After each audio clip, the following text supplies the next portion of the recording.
How do you feel about it? Oh, I'm obviously happy. It's always nice to win an award. Yeah, of course. Yeah. So why do you think that you won this award? Yeah, they asked me that on stage too, but Well, you had some time to reflect. Yeah, we obviously do quite good implementations. I'm not acquainted on how the others do it, but I think from a technological part, we're quite good in getting complicated stuff working in production. So I think that's correct. Yeah. So maybe for the people who don't know Ledger Leopard, can you tell a little bit more about what you do? Yeah, briefly. Yeah, blockchain is now called Web3, right? So we're a Web3 company specialized in, let's say, tokenization, supply chain optimization, and digital identities. So we have customers where we optimize their supply chain by hashing stuff on the blockchain, tokenizing assets for companies, and identity. That's our biggest part. So and also our biggest love. It's my background. So. And how did this get started? So. Ooh, good question. Well, how long ago? I had applicants today where I told the same story like 10 times, but it started like I had my own company which was created around digital barcodes. Okay. And during that time, it's like maybe 10 years ago, then the decentralization and the technology around it just started. So a friend of mine told me, the technology that you're making right now with digital barcodes looks a lot like blockchain. So I thought, whoa, they're in my patent, so I'm gonna sue them.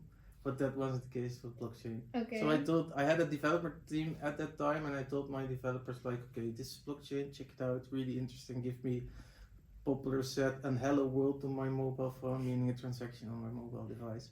And they did. And then I told my wife, who's also here, that I'm gonna spend some of my pocket money on blockchain. And then the Dutch National Healthcare Institute came and asked me, can you do something with blockchain? Wow. I said yes. And then we won a Computable award, and then the company got lifted off. Oh, so how long was that ago? 7 years, something like that. That's quite a long journey, I would say, for being in Web3. Years. It's in years for Web3. I'm getting old and great, yeah, so that's correct. You can see it already. Nice. So I can imagine that you explore different use cases along these years, even if you focus more on the supply chain side. I've seen it all, yeah. But from the perspective that we've seen it all, but when the blockchain was like in the hype cycle phase, some companies wanted to blockchain because of blockchaining, and that we didn't do. So we really did use cases that actually did something. Nice. Yeah. So maybe can you talk a little bit more about the use cases? I can give you a really nice and modern one. Don't steal. Okay. So you have like ChatGPT and stuff coming up, right? So there's a problem with the reliability of AI models these days. You don't know what the actual sources are, you don't know who created it, and you don't know if it was changed, right? So we hash these sources, we qualify them, we give them a star rating, we give the users a wallet which they can use to sign the actual output and input of the AI model. And we generate on the output the sources. So you have a prompt, you upload all kinds, we create private instances by the way. You upload all kinds of data from the company, which you qualify, which is added to the blockchain then. Then you start using that data to generate actual output. Then the output is hashed so you can prove that you didn't change it.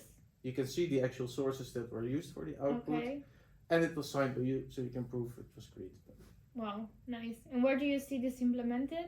Oh, Google was just here. Yeah, No, we are doing it in healthcare right now. Okay. Because in healthcare you have they don't want to share data. They need to summarize letters or have different standards of communication which they can use for. So in healthcare there are the difference with blockchain was it was really hard selling blockchain because it's very specific solutions, right? And AI really needs reliability, so that's why it's also called Rely. Really nice.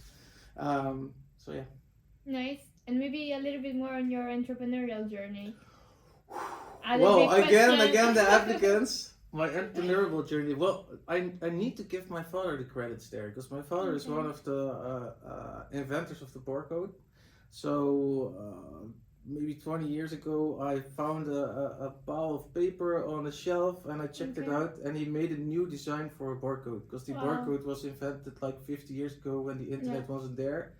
And then he made a new design combining the barcode and the internet. So that's how I started the company with my father, actually, which we sold in the end. And that's indeed bring us back to technology, implementation awards. So I assume you've always been quite around the technology and you've seen it all from Web 2 to Web 3. Yeah, I've did it all. I've started when I was very young at KPN. We were like, the internet was not working at that time. So we were in a building where people couldn't find us because they were threatening to run their car into the building. So I've started really young age. Also, I did hacking. Don't tell anyone. I did hacking for a very long time. It's not on record. And so I did study economics, but during the study economics, I decided no, I'm not gonna go. And one of my first entrepreneurial stuff was with the digital barcode. A really big investor was standing on my door knocking. Maybe one last message for the audience about Leopard? Keep believing in the decentralized world, guys. We're making steps here. Keep doing what you're doing, because what we've proven so far through the years is that decentralization, verifiable credentials are actually. Nice. Thank you very much.